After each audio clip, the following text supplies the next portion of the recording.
bhava abhavo vidyate sataha ubhayorapi drustontaha svanayo swastadarshibihi. What's the meaning of this? The unreal never comes into existence.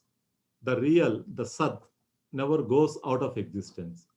The ultimate truth of both Sat and Asat, has been properly ascertained by the knowers of the truth.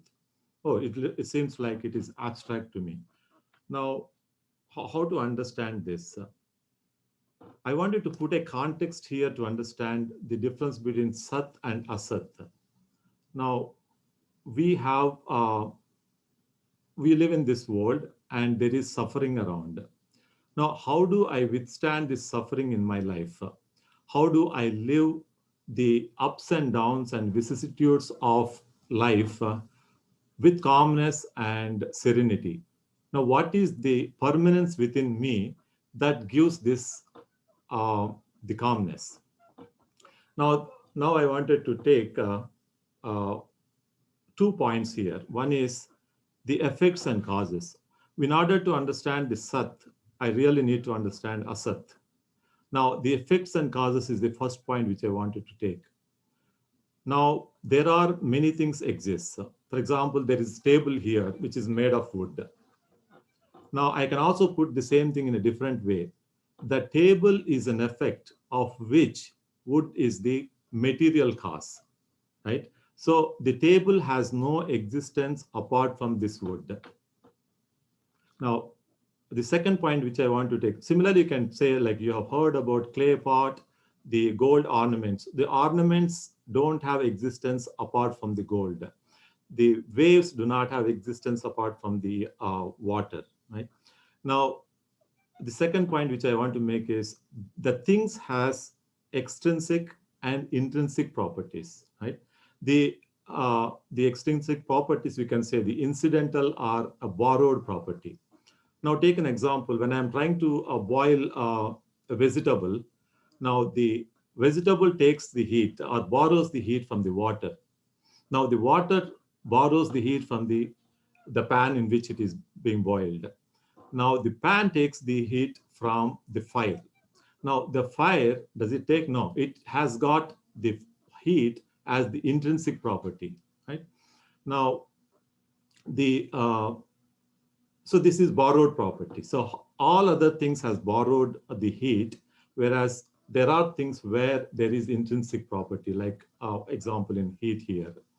Now let's suppose that a thing has existence as a property, extrinsic property, like borrowed property. Now anything which has got borrowed property, what will happen to that? It will die, it will perish.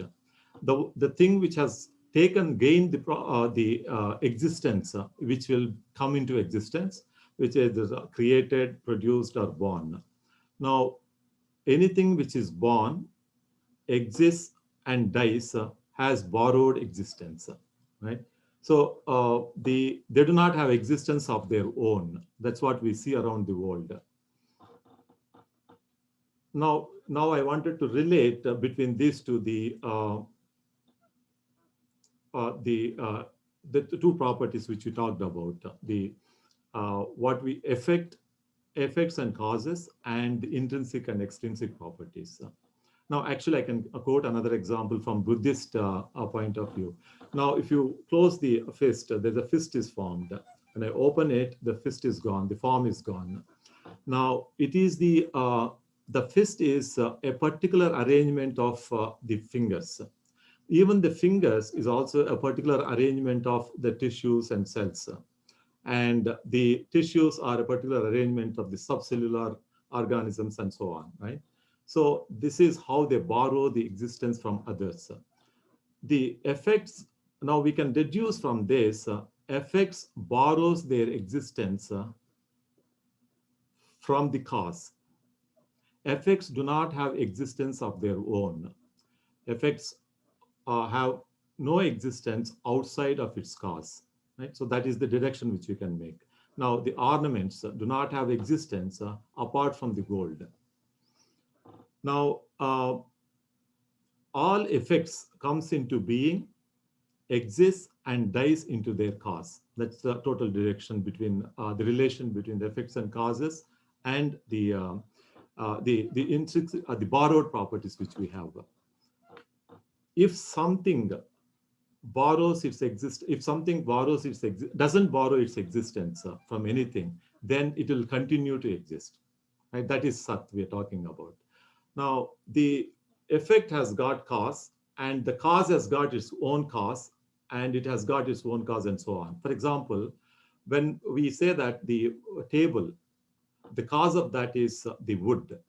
The wood cause is like some earth material, whose cause is the atomic structure, whose cause may be like photons, then strings, and so on, right? Now, can we pose a question here? That is, does it mean that nothing exists because everything is borrowed and perishes? Does nothing exist here? Now, the question comes is like, what should, if everything is borrowing the existence, what is the initial lender? Now, here is the answer to this. We now came to the understanding of Asat, which is always borrows and destroys, right? Now we need to understand what is Sat is. Every existence has two aspects. One is unchanging existence of easiness, which is Sat Buddhi, and the changing experience of the name and form, which is Asat Buddhi. Now, example in a mirror, for example, in a room when function is going on, the chairs comes, the decoration comes, and people comes, food comes. The mirror is still constant there. So all the images are appearing and disappearing in that mirror. So the mirror is the constant thing here, which is the pure existence. When it comes to our existence, now, instead of, there is another way of saying that. For example, when I say the book exists, the table exists, the computer exists, or glass exists, water exists. Instead of that, I can put it this way. Exist the table, exists the book, exists the computer. Now, what is common among that is the existence. Unfortunately, we just ignore that existence because it's boring. I mean, there's something which is not even seen. But what is changing is what is more attracts to us. That is like book, some suddenly it changes to tree, it changes to computer or something. So this existence, we can say that existence alone, which appears as the book, computer, tree, and so on. So this is the pure existence which we are talking about, which is Sat. Now, I question, okay, I know all this, everything exists. Now, what is this existence we are talking about separately? Now, because you know that all these things which I have mentioned, they all exist. That part I know, but what is this separate existence? Now, if you take the table as an example, that wood, the table is from wood, the chairs is from wood, and the, what else? Anything, furniture is from wood, which is made of wood. Now, what is this wood separate from all those other things? That's the question, actually. Now, Vedanta says that the, no, let us suppose that the everything in this universe disappears, like pranaya, right? When things, does we say that the existence also disappears? No, Vedanta says no, because the existence does not disappear. It is the experienceability of that existence that goes away when there is no name and form. In other words, when there is no name and form, we cannot appreciate the existence itself. So that's the answer to that. So there is existence, the pure existence. All things need pure existence for their own existence. The pure existence also needs the name and form for that experienceability. So if we separate the existence from the name and forms, what exists is only the, I mean, what remains is only the existence. If you remember, if you take out all the name and forms from the existence, what remains is the existence itself. and that is you, aham asmi. Now, this pure existence is also a pure consciousness. Now, there is, we can say this because whether it is sentient being or insentient being, we will we are aware through that the same pure consciousness. So the pure consciousness and pure existence, one and the same, they are not different. Tameva bhantam anubhati sarvam tasya bhasa sarvamidam vibhati. By its shining, everything else shines after it. By its light, everything shines after it. That is I am. Now, having defined the Sat and Asat, I wanted to go quickly to the structure which I was talking about. I wanted to draw a structure. This pure consciousness associated with the power of Maya gets the power as omniscient, omnipotent, all-loving, and sarva niyantrutva, inner controller. That is what we call is the God of the universe. Now, when the God comes into picture, then we also get the old into picture. I heard some Swamiji saying that God forgot, I would not say God, the Brahman forgotten itself went into a dream, and that's how the old come into being. Now, when the wheel of ignorance covers the one, that one, it seems as if the one disappears and appears as many. It seems as if the wholeness disappears and appears as finite, or the infinite appears as finite. It seems as if the wholeness disappears and appears as incompleteness. And we now, with incompleteness, the jiva, now I wanted to define the jiva here. The world exists now. Of course, this is a process by which the world comes into being. And now jiva is the pure consciousness associated with the limited part of the Maya is the Jiva, or it is the individual ignorance with the pure consciousness is the Jiva. Now that is the Shushupti.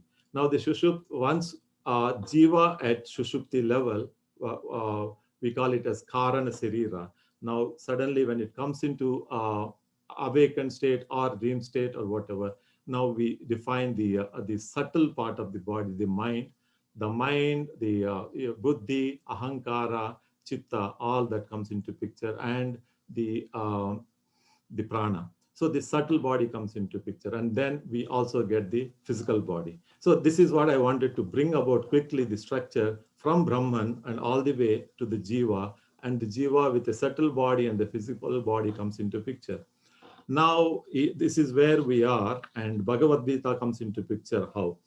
Now, I am now having a problem with as I already defined the context, the suffering which I'm going through, right? Now I wanted to see the difference between the sacred versus, the secular versus the sacred. I'm facing this secular world, and now I want moving towards the sacred world. Now, but the main point here is the Bhagavad Gita manifests divinity in the life, which is through various yogas. That's what we are now studying. The Karma Yoga, which is work, worship, Bhakti Yoga, and psychic control, which is Dhyana Yoga, and finally the philosophy, which is Jnana Yoga. Now, Vedanta says that you are Brahman, and there is ignorance because of which you do not know that you are Brahman. The problem here is the ignorance, and the solution is knowledge. The second problem what we have is vikshepa, which is the scatteredness of the mind. Now, the problem is scatteredness itself, like I cannot concentrate. So the solution is ekagrata, the concentration. The third problem is that the impurity of the mind, which we call in Vedanta as chittamala. Now, the problem is chittamala. Now, chitta suddhi is the solution. What are the methods? I wanted to go from bottom to the top because we started with karma yoga. So that's where we have to start, because as with physical world we are facing, the very first and most important is the karma yoga. So the Karma Yoga, there are three things. One is that the Nishkama Karma is the first part, and the second part is like whatever action we do is to be submitted to God. It's God everywhere in every action. That's what we are going through right now. And the third one is the Jiva is nothing but the God. And I think we are in the right moment reading through the Brahmarpanam Brahmahavihi. So this is the third part. Now, when I go to the method for the second problem, the scattering of the mind, we have several methods. I just want to narrate one or two. We have yogas. This is Upasana Yoga. This is Upasana Yoga, wherein we follow the Patanjali Yoga Sutras and like Vipassana meditation and Vedanta meditation, where we have Savikalpa and Nirvikalpa Samadhi we talk about. So, and the third one is the ignorance. So we talked about the ignorance and the solution is the knowledge, wherein we talk about three things: Sravana, Manana, and Nididhyasana. Of what? Of Brahma Jnana, which is nothing but we do not know what is Brahman and we strive to understand what is Brahman. So through Sravana, Manana, and Nididhyasana. So I just want to end this by saying what Swami Vivekananda said, that we have to have relationship, divinize the relationship with humans and humanize the relations with God. Thank you. Thank you for listening to me. Thank you so much.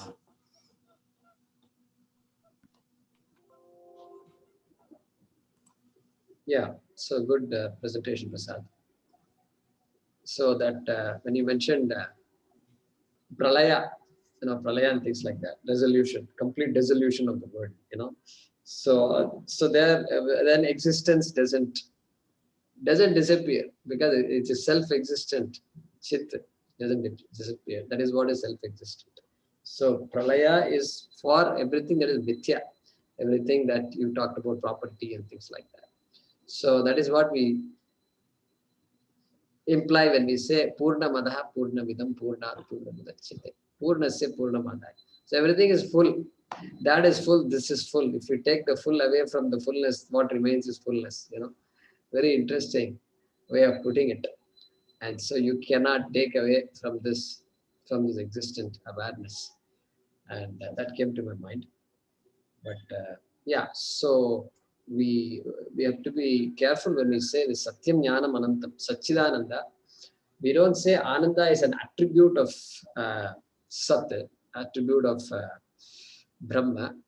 We don't say that Chit existence is an attribute of Brahma. We don't say that knowledge is an attribute of Brahma, because Brahma is Nirgunam. And so they're called Lakshana. They're Lakshana. They are, to some extent, you say intrinsic, like fire. Heat is intrinsic to fire. Okay. So, but still, it's not a property. So, consciousness, when we say it is not a part, it is not a product, or it's not a property of anything. Not a part, not a product, not a property. And you mentioned another point, which is good, which is that that consciousness always is there. But in order to appreciate it, it must manifest in the form of a mind, body, etc. So that medium is always needed. Otherwise, consciousness is consciousness. That's all. And so, to talk about it, we need a mind, and so that's understood. And secular, sacred, you mentioned. So there is nothing secular. From a Vedic vision perspective, there is nothing secular. Why? Because Sarvam Kalvidam Brahma, everything is Ishvara. Therefore, there is no such thing as secular.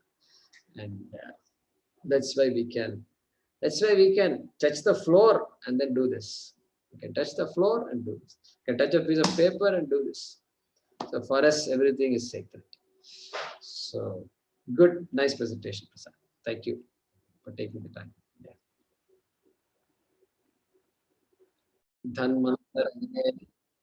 कलशहस्ताय सर्वामय विनाशनाय त्रैलोक्यनाथाय Shri महाविष्णवे नमः। ओम नमो भगवते वासुदेवाय धन्वन्तरये अमृतकलशहस्ताय सर्वमय विनाशनाय त्रैलोक्यनाथाय श्री महाविष्णवे नमः। ओम नमो भगवते वासुदेवाय धन्वन्तरये। अमृतकलशहस्ताय सर्वमय विनाशनाय त्रैलोक्यनाथाय श्री महाविष्णवे नमः। Thank you.